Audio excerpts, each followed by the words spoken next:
días. Quisiera comenzar agradeciendo muy sinceramente a esta Asociación para el Estudio de la Economía Cubana por esta gentil invitación que me ha hecho.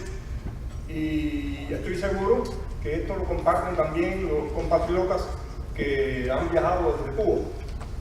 Me atrevo en ese sentido a hablar también en nombre de ellos. Debo decir que para mí es un honor doblemente debido a la importante labor que desarrolla la Asociación para el Estudio de la Economía Cubana. Decía el presidente en sus palabras iniciales que los miembros de la ASI realizan, digamos, un trabajo voluntario.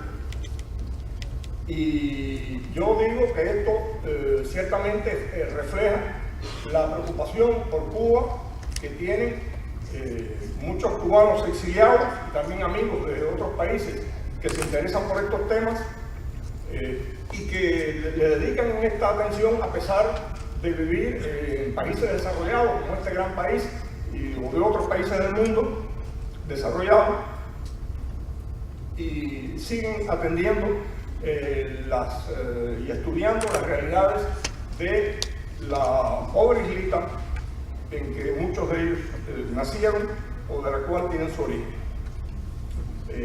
Agradezco especialmente el honor que me han hecho al situarme en la presidencia de este evento. Debo decir que me siento francamente intimidado, porque conociendo que la especialidad de la ASI es el estudio de la economía, y después de las palabras de estos distinguidos y especialistas que han hablado sobre ese tema, yo que no soy economista, que soy un simple jurista, pues me siento como una especie de conejillo de India. De manera que me tendrán que disculpar si lo que voy a exponer no tiene tanto interés como que han escuchado con anterioridad. Traté para este evento de buscar un tema, es decir, no me voy a meter en temas en aspectos de economía, como es natural, sino tocarlo de manera de soslayo, por así decirlo, y entonces escogí un tema que es el nuevo tratamiento jurídico penal a empresarios extranjeros, parte de las reformas en Cuba. Esto me permite utilizar mis experiencias como abogado penalista, que fui en Cuba durante mucho tiempo. Al respecto, decir en primer lugar que en los últimos años se ha producido un cambio notable en relación con los empresarios extranjeros. Si antes, cuando se veían involucrados en problemas de corrupción, lo normal era que los expulsaran del país, vemos que ahora los toman presos y varios de ellos han sido juzgados. Son varios los casos, son varios los expedientes de fase preparatoria, es decir, asuntos penales que han sido incoados en ese sentido. Debo decir que la información sobre estos temas es limitada. Prácticamente conocemos lo que ha publicado la prensa que además no ha tenido acceso a los juicios en sí. Simplemente son las declaraciones de los interesados, las declaraciones ni siquiera de los abogados, porque los abogados pues, tampoco los representados a ellos, pues tampoco han hecho declaraciones en este sentido, sino los familiares y los propios interesados que han hecho algunas manifestaciones al respecto. Las consecuencias para estos inversionistas extranjeros han sido sumamente adversas. Sus oficinas clausuradas, prisión provisional durante, por ejemplo, un periodo de casi 2 años, en el caso del señor Sarkis Yacubian, que fue el primero detenido de este grupo, pérdidas millonarias, porque hay que decir que en Cuba se mantiene, a diferencia de lo que estatuía la Constitución Democrática de 1940, existe la sanción de confiscación de bienes, es decir, que no solamente lo que se le, digamos, los instrumentos o los efectos del delito, de lo cual se puede despojar a una persona, lo cual es natural en cualquier sistema jurídico. En Cuba existe también la sanción accesoria de confiscación de bienes, que de acuerdo con el vigente Código Penal pueden aplicarla el tribunal a su prudente arbitrio, frase textual del texto jurídico, en los casos de delitos contra la seguridad del Estado, contra los derechos patrimoniales o contra la economía nacional. La forma en que se ha llevado a cabo estos procesos, creo que la ha descrito con gran precisión uno de estos empresarios extranjeros procesados, el señor Stephen Purvis, de la Nacionalidad Británica. Dijo él, y voy a citar lo que él expresó: uno se ve atrapado por la abrumadora percepción de haber sido olvidado por el mundo y que va a recibir una enorme sanción de prisión por no haber hecho nada. Claro, esta última parte hay que tomarla a beneficio de inventario. Lo que hemos ejercido en el plano penal sabemos que si vamos a creer lo que dicen sus inquilinos, pues todas las cárceles están llenas de inocentes. Pero, hecha esa salvedad, creo que el resto del planteamiento de este señor Purvis se refleja qué es lo que sienten estas personas. Porque hay que decir que los métodos que se emplean no son fáciles ni siquiera para cubanos que no están no son habituales del delito, que no han recibido los deferos de las autoridades del ámbito, de las autoridades del ámbito del derecho penal. Con mucha más razón para ciudadanos de países extranjeros donde existe Estado de Derecho, donde vemos que, por ejemplo, cuando una persona es detenida, pues plantea que no lo hará ninguna declaración si no se encuentra presente su abogado, cosas de esa naturaleza, y de pronto se encuentran en un sistema donde nada de esto existe, donde le pueden prácticamente, para tenerlo en prisión durante periodos de más de un año, como en estos casos ha sucedido, pues lo único que hace falta es que el fiscal dicte un auto de prisión, que lo dicta, y esto ni siquiera la persona se entrevista con un fiscal, no ve un tribunal, no comparece ante un tribunal, simplemente va en un acto puramente oficinesco, donde va un empleado y le notifica el auto de prisión. Y ya una vez notificado este auto de prisión, prácticamente puede estar todo el tiempo que estime pertinente a la Fiscalía. Dice la ley de procedimiento penal que se puede prorrogar hasta por 6 meses en total, es decir, el jefe, el término normal de instrucción son 60 días, el jefe del instructor lo puede prorrogarlo hasta 6 meses, pero después el mismo artículo de la ley de procedimiento penal establece que el fiscal general de la República, en casos excepcionales, es decir, en casos excepcionales, pero bueno, esta excepcionalidad vemos que se observa en numerosas ocasiones, entonces puede prorrogarlo. Y ahí ya hay un refrán forense que dice que el que hizo la ley hizo la trampa. Y entonces en este caso la trampa está en que cuando el fiscal general prorroga el término, pues entonces ya no hay un límite de tiempo para instruir el caso. Entonces este tipo de casos, donde hay numerosos delitos, es decir, hay malversación, cohecho, tráfico de influencia, toda una serie, además gran número de acusados, necesidad de hacer auditorías complejas, etc. Este tipo de delitos es cierto que son complejos, es cierto que es difícil esclarecerlos, todo esto es verdad. Pero bueno, también es verdad que existen estos términos en la ley que sin embargo no se cumplen por las razones que he dicho anteriormente.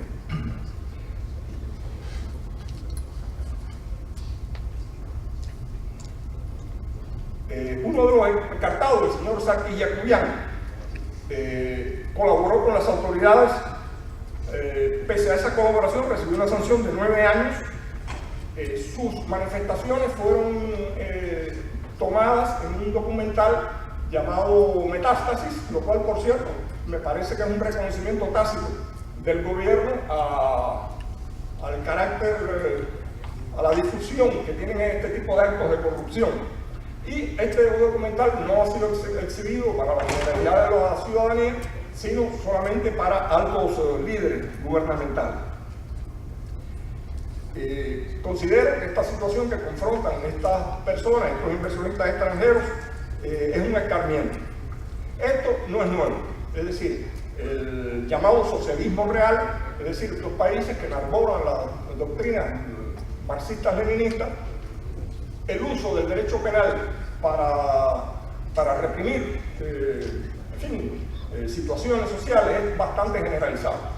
No sé si saben, yo estudié en la Unión Soviética, estudié Derecho Internacional, la vida me llevó por otro camino.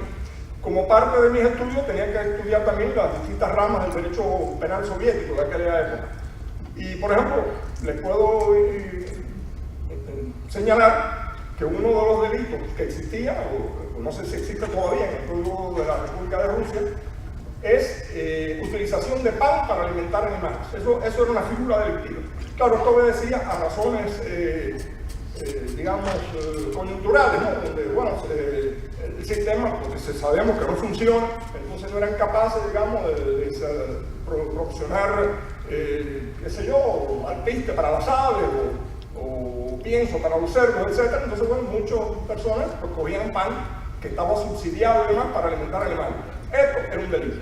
En Cuba, por ejemplo, cuando se eliminó el Código de Defensa Social, se dicta el Código Penal, entonces inventaron un delito que es prestación deficiente de servicio. Afortunadamente ya no está en el Código, pero eso existió. Es decir, que por ejemplo, si ayer cuando estábamos disfrutando de esta cena, que alguno de los miembros aquí, de manera jocosa, atribuía a las dotes culinarias de la doctora Huerlao, pues si hubiera estado, en lugar de estar de buena calidad, haber sido de buena calidad, hubiera sido de mala calidad, pues entonces lo que había que hacer era levantarse, ir a la estación de policía a formular una denuncia. Esto es lo que conseguían, o lo que consigue este tipo de regímenes. Y se utiliza entonces el derecho penal para los mecanismos del derecho penal como método de administración. Esto se ha visto en Cuba más recientemente, porque ya dije que, bueno, que este delito de prestación deficiente de servicio ya fue eliminado del código, pero lo vimos recientemente, bueno, en el año 2003, por ejemplo, en las personas, estos tres compatriotas que secuestraron una embarcación, amenazaron, tomaron rehenes, fueron detenidos posteriormente, procesados y fusilados en plazo de una semana, y que evidentemente no merecían la pena de muerte. Es decir, el código establece claramente que la sanción de muerte solo se aplica en los casos más graves de aquellos delitos para los que se haya establecido. Obviamente, en este caso no hubo desgracias personales que lamentar, es un hecho grave, pero que no es de los más graves y por tanto no merecía la pena de muerte, pero basándose en consideraciones es decir, la aspiración a un efecto disuasorio, son las palabras textuales del entonces ministro de Relaciones Exteriores, hoy defenestrado, el señor Felipe Pérez Roque. En definitiva, estos tres ciudadanos fueron ajusticiados para imponer temor al resto de los ciudadanos. En esta cuestión de los empresarios extranjeros, creo también que un aspecto a tomar en cuenta es la nacionalidad de los detenidos. Esto lo expresó también claramente el mencionado señor Purvis. Dijo él, competidores como los de China y Venezuela han sido dejados tranquilos. Es decir, el hecho de que las personas que se han visto involucradas en estos hechos son, bueno, unos canadienses, otros súbditos del Reino Unido, a mí personalmente no me parece que sea fruto de la casualidad. Es decir, yo no me imagino que, por ejemplo, a pesar de escándalos como los que ha habido, como este del famoso cable submarino entre Venezuela y Cuba, donde hay toda una serie de personas acusadas y procesadas, yo no me imagino que un empresario venezolano, un funcionario venezolano, apareciera, digamos, se viera en la situación en que se han visto estas personas extranjeras que han estado en prisión durante casi 2 años antes de celebrar el juicio. Creo que esto también es un aspecto importante en este tipo de situaciones. En cuanto a Cuba, bueno, ya decía con anterioridad que el mismo título de este documental que se hizo dentro del cual el plato fuerte eran las declaraciones del señor Jacobian. Este documental con el título de Metástasis, creo que constituye, insisto, un reconocimiento de la corrupción generalizada que hay en el país. Lo ha reconocido así la prestigiosa organización Transparencia Internacional, que monitorea este tipo de situaciones. Yo diría que de un modo u otro, la mayoría neta de los burócratas que se ven involucrados en este tipo de actividades procuran medrar de una forma u otra, insisto, con el dinero público. Los líderes del país, la actual dirigencia está consciente del riesgo político que esto entraña. y lo han planteado de manera repetida.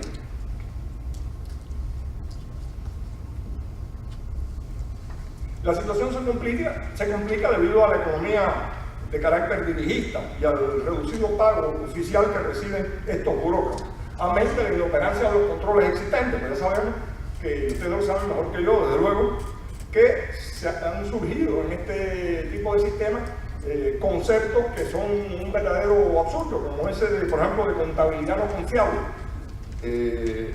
Esto, a lo anterior, se suma también la discrecionalidad que prima en el otorgamiento de autorizaciones para realizar inversiones extranjeras. En definitiva, yo diría que Cuba es un paraíso para posibles dirigentes corruptos.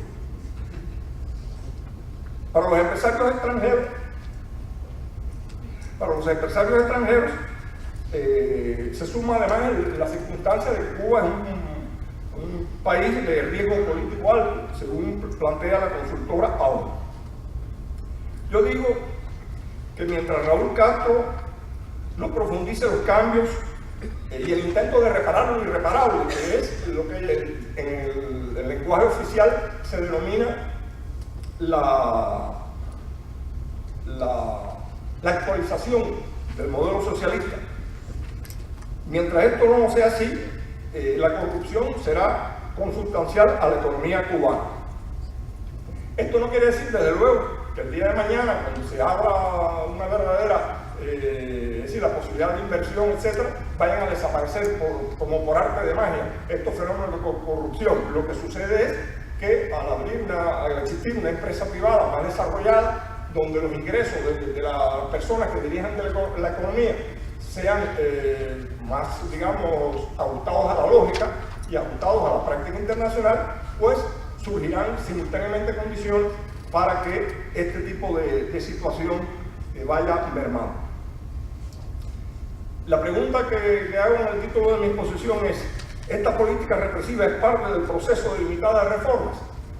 Mi modesta consideración es que sí, y que en este contexto, y de acuerdo con lo que decía anteriormente, de la utilización de los mecanismos del derecho penal como instrumento de llevar a cabo la política del país, pues esta prisión de estos ciudadanos canadienses y británicos es un intento de infundir temor a los efectos de tratar de reducir este cáncer que corroe la economía cubana.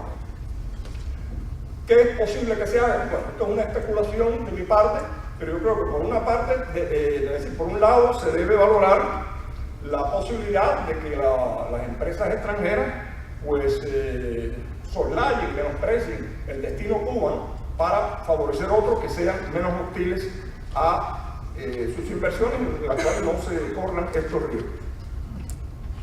Por otra parte, también es posible que se utilicen, digamos, otro tipo de mecanismos en los cuales pues no existan estos vínculos personales, como estas personas que fueron procesadas, donde continuamente, bueno, ellos personalmente tenían, digamos, contacto con los funcionarios corruptos, etcétera, los cuales decían regalen dinero, mayor o menor cantidad en dependencia de los servicios o las ayudas prestadas, donde existían, es decir, participación en comilatas y situaciones análogas. En lugar de esto, pues es posible que las empresas que por una u otra razón decidan seguir participando en la economía cubana, de acuerdo con lo que se expresa al efecto en los lineamientos, y que además han ratificado recientemente dirigentes del país, entre ellos, bueno, el ya mencionado zar de la economía, el señor Marino Murillo. Entonces, que estas empresas pues realicen, digamos, una especie de compartimentación de las funciones que realizan en ese sentido, es decir, de estas actividades que pudieran considerarse ilícitas. En definitiva, los hechos demostrarán cómo se desarrollará esta nueva política represiva que sí parece formar parte del tímido proceso de reformas. Muchas gracias.